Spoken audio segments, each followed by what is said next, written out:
तो hello friends, welcome back to my channel. और friend, आज का वीडियो सीरीज काफी इंटरेस्टिंग है क्योंकि आज के वीडियो सीरीज के अंदर हम लोग डिस्कस करने वाले हैं इंजीनियरिंग केमिस्ट्री के प्रीवियस ईयर क्वेश्चंस को, जो कि क्वेश्चंस आपके एग्जामिनेशन के लिए काफी इंपॉर्टेंट और काफी पॉपुलर होंगे। और उन क्वेश्चन को स्टेप बाय स्टेप हम लोग समझने की कोशिश करेंगे। और मेरा मेन फंडामेंटल ये है, मेरा मेन पर्पस ये है कि एग्जामिनेशन के पॉइंट ऑफ व्यू से आपको तैयार करना। और हो सकता है कि चीजें थोड़ी बहुत इधर उधर हो जाए, उस चीज के लिए मैं माफी चाहता हूं, लेकिन जो भी चीजें प्रोवाइड की जा रही हैं वो चीजें आपके एग्जामिनेशन पॉइंट ऑफ व्यू से टू द पॉइंट है। और इन क्वेश्चंस को कम से कम आपको तैयार करने की जरूरत है अगर आपने इंजीनियरिंग केमिस्ट्री को तैयार नहीं किया है अभी तक, तो क्योंकि इंजीनियरिंग केमिस्ट्री का कंप्लीट वीडियो सीरीज हमारे चैनल पे अवेलेबल है।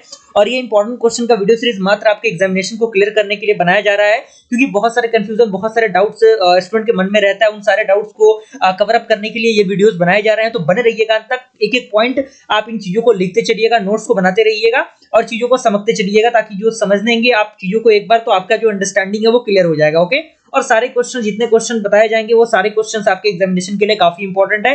तो वीडियो कभी कभी लाइक कीजिए और चैनल को सब्सक्राइब कीजिए और अपने फ्रेंड सर्कल में वीडियोस को शेयर कीजिए, ताकि वो लोग भी इन चीजों का फायदा उठा सके। आइए स्टार्ट करते हैं इस वीडियो को। ओके, सबसे पहला क्वेश्चन इसके अंदर है, discuss the zeolite process for softening of water. यानी जियोलाइट प्रोसेस क्या होता है सॉफ्टनिंग ऑफ वाटर के लिए। ओके, तो यहाँ पे सबसे पहले आंसर आप किस तरीके से लिखेंगे, और जिस स्ट्रक्चर में बताया जा रहा है उसी स्ट्रक्चर में आपको आंसर लिखने की जरूरत है। और मैंने आंसर राइटिंग के रिगार्डिंग बता दिया कि आप किस तरीके से कॉपी को रिप्रेजेंटेट करेंगे। वीडियोस मैंने ऑलरेडी अपलोड किया हुआ है, आप लोग एक बार जाइएगा वीडियो के सेक्शन में, वहां पे वीडियो मिल जाएगा। और मैं कोशिश करूंगा उसका जो लिंक है प्लेलिस्ट में, प्लेलिस्ट का लिंक आपको नीचे मैं दे सकूं। ओके, तो सबसे पहला पॉइंट इसके अंदर कह रहा है, मैं सबसे पहले बता दूं कि मैं ज्यादा चीजों को समझाऊंगा नहीं, क्योंकि अगर मैं समझाने लग गया तो वीडियो का ड्यूरेशन काफी लंबा हो जाएगा। तो मुझे मेरा मानना ये है कि वीडियो का ड्यूरेशन कम हो, लेकिन एग्जैक्ट चीजें आपको प्रोवाइड की जाए, क्योंकि पढ़ तो आप अपने आप भी पढ़ सकते हैं और तैयारी खुद से भी कर सकते हैं, लेकिन एक प्रॉपर गाइडेंस का होना बेहद जरूरी है। तो ये बेसिकली आपके आंसर को प्रोवाइड करने के लिए वीडियोस बनाया जा रहा है। ओके, तो आप लोग इन चीजों को थोड़ा सा लिखते चलिएगा। तो कह रहा है, the zeolite process for softening water is a widely used method to remove the hardness causing ions and specifically calcium plus ion and magnesium plus ion from water। यानी जो जियोलाइट प्रोसेस है सॉफ्टनिंग वाटर का, वो basically use किया जाता है remove करने के लिए हार्डनेस को, जो किसके वजह से होता है, जो कैल्शियम और मैग्नीशियम आयन की वजह से होता है, उसको रिमूव करने के लिए किया जाता है। उसके बाद कह रहा था, process involve the use of natural और synthetic zeolites which are alumina silicate minerals with a crystalline structure that can selectively absorb and exchange the certain ions। okay, अब यहाँ पे कुछ की स्टेप्स है जो कि जियोलाइट सॉफ्टनिंग प्रोसेस के अंदर आता है, जिसमें सबसे पहला आपका आता है आयन एक्सचेंज। और आयन एक्सचेंज के अंदर 3-4 पॉइंट आपको दिख रहा होगा, और ये आपका जो रिएक्शन है, रिएक्शन आपको यहाँ पे दिख रहा होगा। कैल्शियम प्लस आयन है और ये आपका जो सोडियम है वो है, ये आपका रिएक्ट करता है, तो ये आपका फॉर्मेशन बनता है। और इस इक्वेशन को बैलेंस करना जरूरी है। तो जो भी आपको फॉर्मूला दिख रहा है, जो भी बैलेंस करके इक्वेशन दिख रहा है, इस इक्वेशन को आप अच्छी तरीके से लिखने की कोशिश कीजिएगा। और ये चौथा पॉइंट इसके अंदर है, यानी आयन एक्सचेंज के अंदर 3-4 पॉइंट आपको लिखना है। और जिस तरीके से चीजें यहाँ पे आपको स्ट्रक्चर वाइज दिख रही हैं, इसी तरीके से स्ट्रक्चर वाइज चीजों को आप एग्जामिनेशन में लिखेंगे तो आपके लिए फायदेमंद रहेगा, और आप बेहतर तरीके से बेहतर स्कोर कर सकते हैं एग्जामिनेशन में। इस बात को आप मान के चलिए। ओके, आगे बढ़ते हैं हम लोग। अब यहाँ पे सॉफ्टन ऑफ वाटर जो कि इसी के अंदर आता है, सेकंड आपका जो आता है उसके अंदर सॉफ्टन वाटर आता है। तो ये किस तरीके से होता है, पूरा प्रोसेस यहाँ पे लिखा गया है, सारे पॉइंट्स यहाँ पे लिखे गए हैं। थर्ड आपका है रीजनरेशन, यानी रीजनरेशन किस तरीके से होता है, और उसका जो एग्जाम्पल है, जो उसका कह सकते हैं जो इक्वेशन है, वो इक्वेशन केमिकल इक्वेशन यहाँ पे दिया हुआ है, और उसका बैलेंसिंग भी यहाँ पे किया हुआ है। आप इन चीजों को अच्छी तरीके से लिख के उसमें अटैच कर सकते हैं। ओके, तो ये तो आपका पूरा प्रोसेस हो गया। अब इसका एडवांटेज भी आता है, यानी एक क्वेश्चन के अंदर इतने पार्ट को आपको किसी भी हाल में लिखना है, उसके एडवांटेज लिखना है। एडवांटेज ऑफ जियोलाइट प्रोसेस, जैसे उसका इफिशिएंसी है उसके बारे में पॉइंट लिखा गया है, जनरेबिलिटी है उसके बारे में पूरा पॉइंट लिखा गया है, लो मेंटेनेंस लिखा गया है, कॉस्ट इफेक्टिव लिखा गया है। उसके बाद एडवांटेज कंप्लीट होता है तो डिसएडवांटेज आता है जियोलाइट प्रोसेस का। वो डिसएडवांटेज क्या है, सोडियम कंटेंट है, जो कि आपको पूरा पैराग्राफ के अकॉर्डिंग, पॉइंट के अकॉर्डिंग चीजें दी गई हैं। सेकंड जो डिसएडवांटेज है वो है आपका रीजनरेशन वेस्ट। थर्ड आपका है लिमिटेड कैपेसिटी, यानी उसका जो कैपेसिटी होता है वो लिमिटेड होता है। तो ये आपका एडवांटेज और डिसएडवांटेज हो गया। अब इसका एप्लीकेशन, यानी कहां कहां इसका जो यूज है, जियोलाइट प्रोसेस का यूज होता है। तो यहाँ पे सबसे पहला पॉइंट कह रहा है, the zeolite softening process is commonly used in water treatment plant and household water softener and industrial application where scale formation is a concern such as boilers and cooling towers and manufacturing processes। यानी जो zeolite soften process है वो commonly use किया जाता है water treatment plant के अंदर, house hold water soften के अंदर, यानी अलग अलग जो इंडस्ट्रीज होती है उसके अंदर भी इसका यूज होता है। अगर हम एग्जैक्ट समरी की बात करें तो in summary the zeolite process is an efficient and effective method of obtaining water and specifically in situations where scale build up in problematic. Okay, यानी जो जियोलाइट प्रोसेस एक प्रकार का एफिशिएंट और इफेक्टिव मेथड है जो कि वाटर को सॉफ्टन करने का बेसिकली एक तरीका प्रोवाइड करता है जिससे चीजें काफी आसान हो जाती है। And it operate on the principle of ion exchange and replacing the hardness causing ions with the sodium ions and is easily regenerated from the continued uses। Okay, तो ये आपका क्या था, पहला क्वेश्चन कंप्लीट होता है जो कि जियोलाइट प्रोसेस के अकॉर्डिंग था। इतने पॉइंट को आपको किसी भी हाल में लिखना है तभी आपको 7 नंबर एग्जैक्ट मिलेंगे और एग्जैक्ट आपका नंबर कहीं से भी जाएगा नहीं, यानी नंबर आपको पूरे मिलेंगे अगर आप यहां तक लिख के आएंगे तो। आई होप पहला क्वेश्चन आपको अच्छी तरीके से समझ में आ गया होगा, आपने इसके नोट्स को तैयार कर लिया होगा। सेकंड क्वेश्चन आता है how is water softened by lime soda process, यानी लाइम सोडा प्रोसेस एग्जैक्ट क्या होता है, यानी किस तरीके से वाटर को सॉफ्टन किया जाता है लाइम सोडा प्रोसेस के अकॉर्डिंग।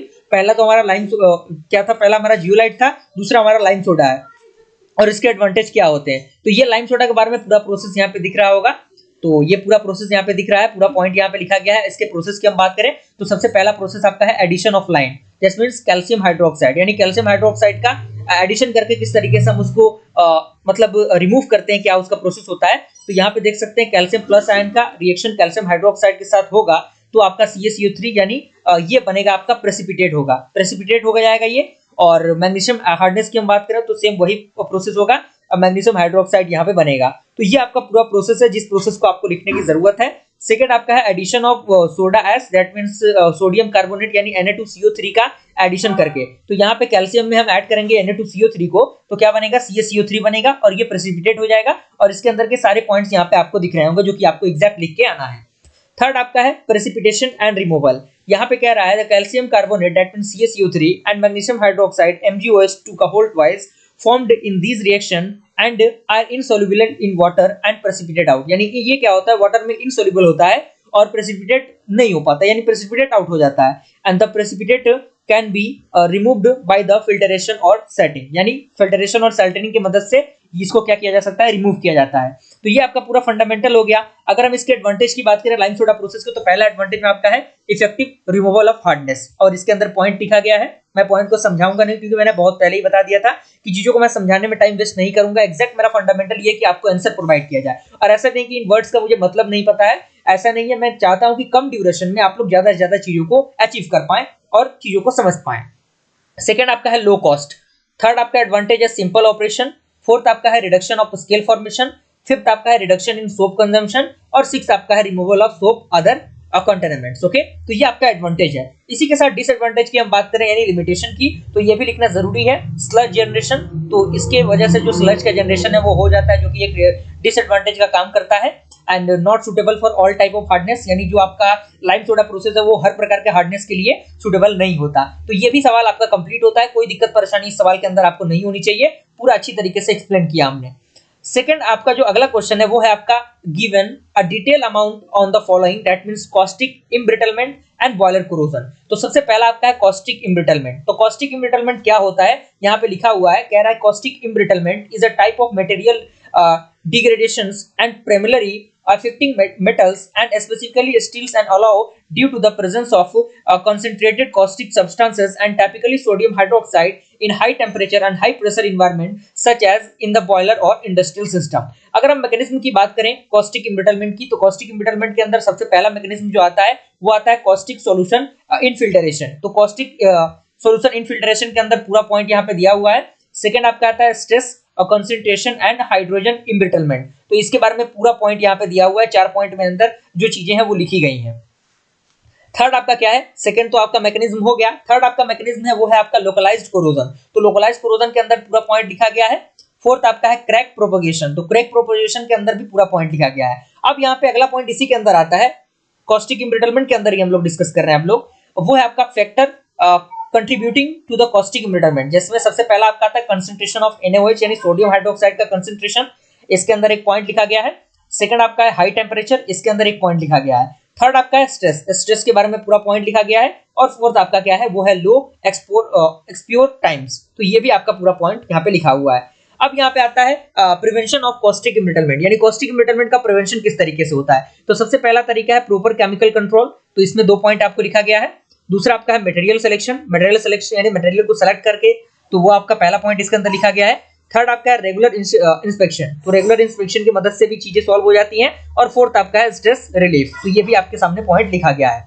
अब बॉयलर कोरोजन, कॉस्टिक एम्बिटलमेंट तो हो गया, अब बॉयलर कोरोजन की हम बात करें तो बॉयलर कोरोजन क्या होता है, एक पॉइंट में यहाँ पे लिखा हुआ है कि बॉयलर कोरोजन एग्जैक्ट होता क्या है।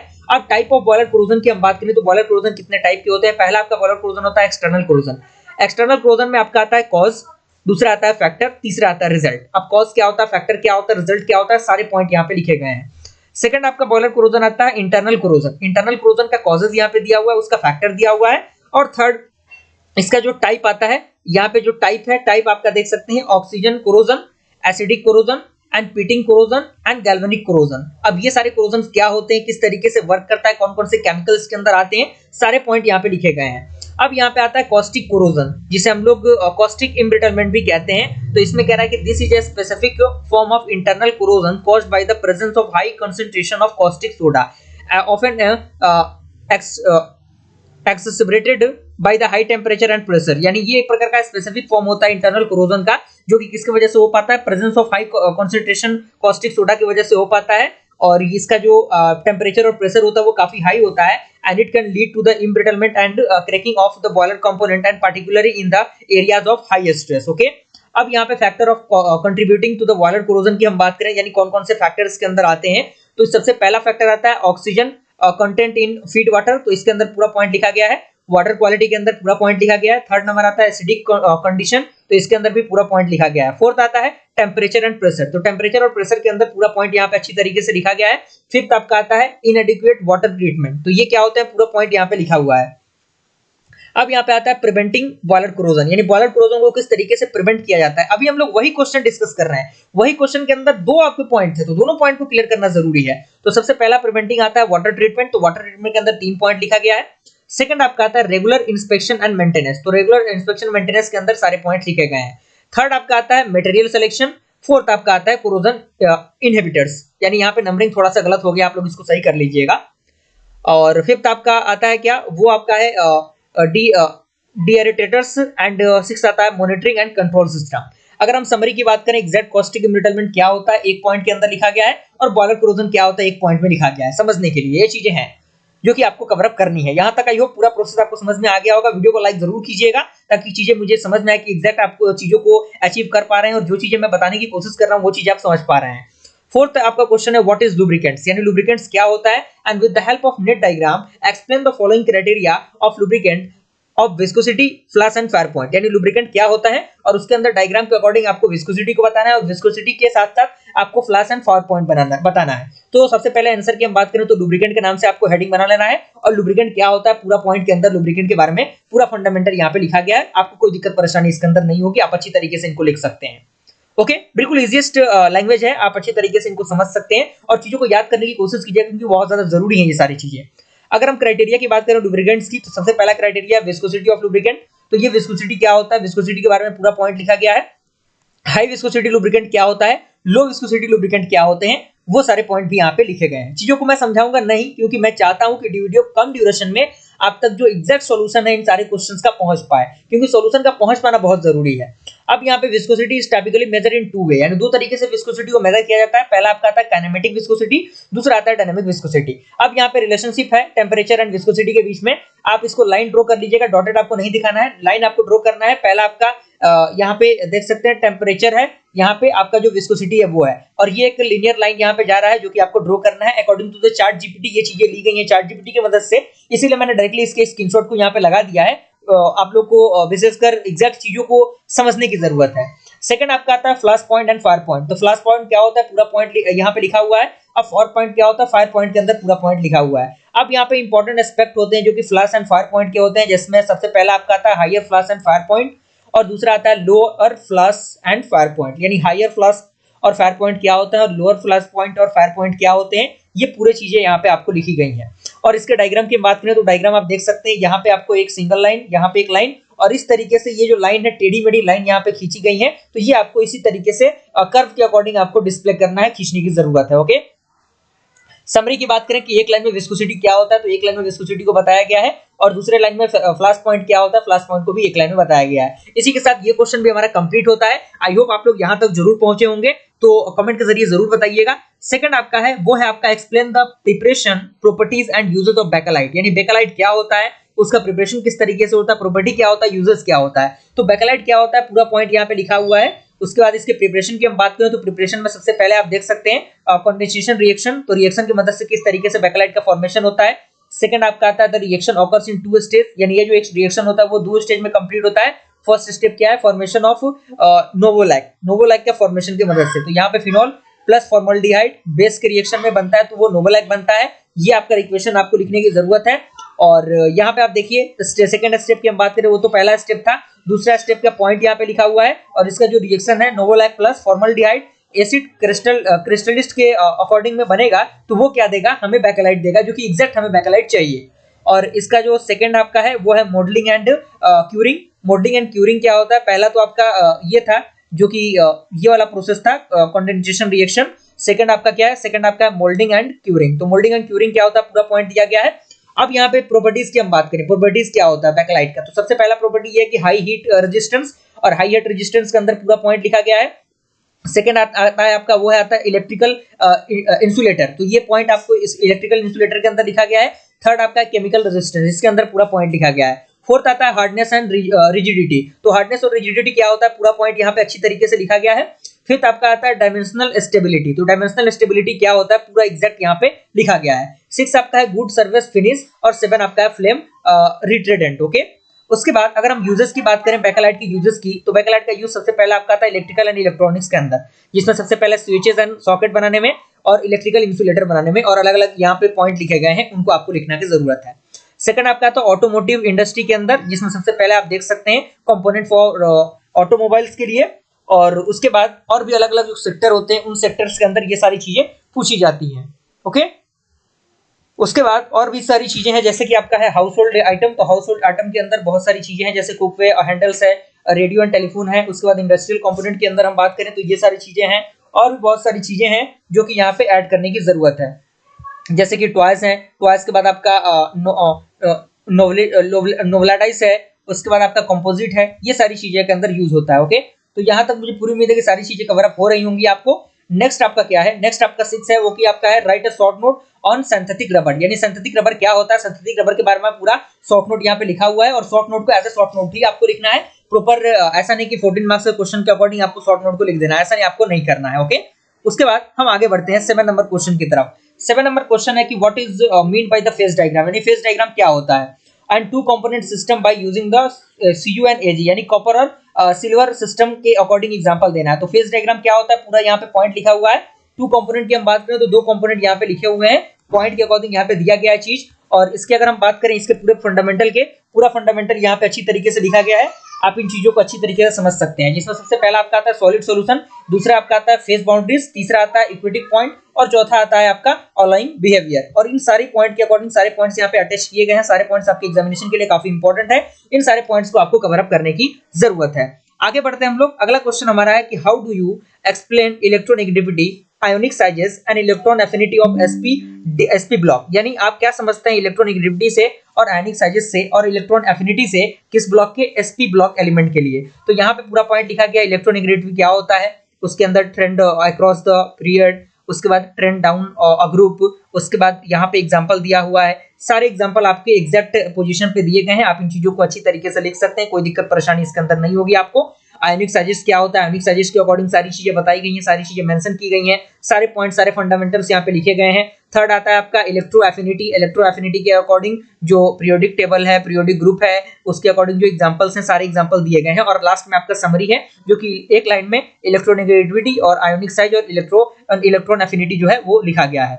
अगला क्वेश्चन है state and explain the beer-Lambert's law. तो बियर-लैम्बर्ट्स लॉ क्या होता है, एक पॉइंट के अंदर लिखा गया और इसका जो फॉर्मूला है एग्जैक्ट यहाँ पे स्क्रीनशॉट मैंने अटैच किया हुआ है, A = एप्सिलॉन C × L। और A क्या होता है, एप्सिलॉन क्या होता है, C क्या होता है, L क्या होता है, सारी चीजें पॉइंट वाइज लिखी गई हैं, कोई दिक्कत परेशानी आपको नहीं होगा, बिल्कुल इजीएस्ट वे में सारी चीजें आपको समझ में आएंगी और इन सारे क्वेश्चंस को तैयार करना आपकी जिम्मेदारी है। एक्सप्लेनेशन की हम बात करें, ए क्या होता है, एप्सिलॉन क्या होता है, सी क्या होता है, आई क्या होता है, प्रॉपर एक्सप्लेनेशन आपको जिस तरीके से चीजें प्रोवाइड की जा रही है उस तरीके से स्ट्रक्चर वाइज आपको लिखना है, कोई भी चीजें छोड़ना नहीं है, न कि क्योंकि नंबर आपका कट सकता है। और चूंकि आपको पूरे नंबर प्राप्त करने हैं तो इन सारे क्वेश्चंस का आंसर इस तरीके से इस फॉर्मेट में आपको लिखने की जरूरत है। लिमिटेशन की हम बात करें तो लिमिटेशन भी यहाँ पे दिया हुआ है, अच्छी तरीके से आप लिमिटेशन को ऐड कर सकते हैं। अगले क्वेश्चन की हम बात करें, डिफाइन द फॉलोइंग टर्म्स, जिसमें सबसे पहले आपका आता है bathochromic shift, hypochromic shift, hyperchromic shift और क्रोमोफोर क्या होता है। तो ये पूरा पॉइंट लिखा गया है, एक एक टॉपिक करके यहाँ पे सारे पॉइंट्स लिखे गए हैं। ये आपका थर्ड है हाइपरक्रोमिक शिफ्ट और फोर्थ आपका है क्रोमोफोर, सारे पॉइंट यहाँ पे अटैच किए गए हैं। अगले क्वेश्चन की हम बात करें, what is periodic table, periodic table क्या होता है, and right the trend on the following group and in periodic given the suitable reason, first of all ionic size, electronegativity and electroaffinity। तो periodic table क्या होता है, point यहाँ पे लिखा हुआ है, अच्छी तरीके से इसी पॉइंट के अकॉर्डिंग आपको लिखने की जरूरत है। और यहाँ पे आयनिक साइज क्या होता है, इलेक्ट्रोनेगेटिविटी क्या होता है, साथ ही साथ सारे पॉइंट इसके सब पॉइंट्स भी लिखे गए हैं और इसी स्ट्रक्चर में आपको लिखना है। और इलेक्ट्रॉन एफिनिटी क्या होता है वो लिखा गया है। अब यहाँ पे एक ग्राफ के अकॉर्डिंग, चार्ट के अकॉर्डिंग बता दिया गया है, तीनों चीजें एक ही लाइन में आपकी क्लियर हो गई। ओके, अगला है आपका क्वेश्चन, वो है आपका write brief note on alkalinity, scales and sludge, triple point and urea formaldehyde. Alkalinity क्या होता है, नंबर 1 आपका है, एक पॉइंट के अंदर सारे पॉइंट के अंदर यहाँ पे सारे पॉइंट्स अटैच कर दिए गए हैं, आप पॉइंट वाइज चीजों को लिख लीजिएगा, काम आपका बन जाएगा, कोई दिक्कत परेशानी नहीं होगी। अगला क्वेश्चन आपका आता है स्लर्ज एंड स्केल, यानी स्लर्ज क्या होता है, स्केल्स क्या होते हैं। स्लर्ज स्केल्स के बारे में लिखा गया है, स्लर्ज के बारे में लिखा गया है, सारे पॉइंट्स यहाँ पे लिखे गए हैं, इतने पॉइंट्स को आपको किसी भी हाल में याद करने की जरूरत है, लिखने की जरूरत है। अगला आपका आता है ट्रिपल पॉइंट, ट्रिपल पॉइंट क्या होते हैं, सारे फंडामेंटल सारे पॉइंट्स यहाँ पे अच्छी तरीके से अटैच किए गए हैं। और चौथा आपका है यूरिया फॉर्मल्डिहाइड, तो यूरिया फॉर्मल्डिहाइड क्या होता है, सारे पॉइंट्स यहाँ पे लिखे गए हैं। ओके, तो इसी के साथ हमारा जो ये वीडियो सीरीज है वो कंप्लीट होता है और आई होप आपको सारे क्वेश्चन समझ में आ गए होंगे और आपने उनका आंसर भी ग्रैब कर लिया होगा। और ज्यादा से ज्यादा सपोर्ट दिखाइए हमारे इस चैनल को, ताकि और भी बेहतर से बेहतरीन कंटेंट में प्रोवाइड कर सकूं। मिलते हैं ऐसे वीडियो के साथ, तब तक के लिए थैंक यू।